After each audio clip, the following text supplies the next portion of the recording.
తెలంగాణ రాజకీయాల్లో మరో వివాదం రగిలింది. పీసీసీ అధ్యక్షుడు మహేష్ కుమార్ గౌడ్ ను తప్పించి జగ్గారెడ్డిని ఆ పదవిలో పెట్టాలని మంత్రి కోమటిరెడ్డి వెంకటరెడ్డి చేసిన వ్యాఖ్యలు దుమారం రేపుతున్నాయి. ఈ వ్యాఖ్యలపై బీసీ సంఘాల జాయింట్ యాక్షన్ కమిటీ తీవ్ర ఆగ్రహం వ్యక్తం చేసింది. బషీర్బాగ్ ప్రెస్ క్లబ్ లో జరిగిన మీడియా సమావేశంలో జేఏసీ చైర్మన్ జాజుల శ్రీనివాస్ గౌడ్ మాట్లాడుతూ కోమటిరెడ్డి వ్యాఖ్యలు బీసీలను అవమానించేలా ఉన్నాయని మండిపడ్డారు. బీసీలను అణగదొక్కడానికి కక్షపూరితంగా వ్యవహరిస్తున్నారని ఆరోపించారు. అసెంబ్లీలో సభ్యులు మద్యం సేవించి వస్తున్నారనే ఆరోపణలపై బ్రీత్ అనలైజర్ పరీక్షలు నిర్వహించాలని డిమాండ్ చేశారు. కోమటిరెడ్డి వెంటనే క్షమాపణలు చెప్పాలని, లేని పక్షంలో భువనగిరిలో లక్షలాది మంది బీసీలతో భారీ సభ నిర్వహించి ఆయన నివాసాన్ని ముట్టడిస్తామని హెచ్చరించారు.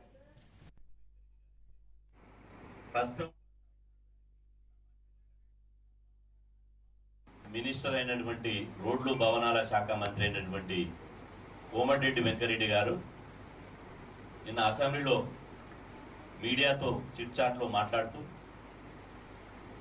జగ్గారెడ్డిని పిసిసి అధ్యక్షునిగా చేయాలి, ఆయన జగ్గారెడ్డిని చేస్తే 100 సీట్లు కాంగ్రెస్ పార్టీ గెలుస్తుంది వచ్చే ఎన్నికల్లో అని చెప్పడం జరిగింది.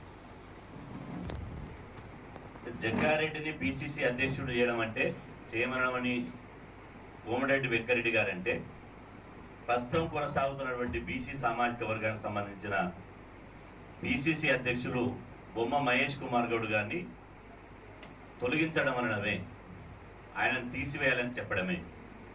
అంటే ఒక బీసీ బిడ్డ పిసిసి అయితే ఓర్వలేక ఆయనకు బొమ్మనకుండా పొగబెట్టడానికి ఇవాళ కోమటిరెడ్డి వెంకరెడ్డి గారు జగ్గారెడ్డి గారు ప్రస్తావన తీసుకొచ్చారు.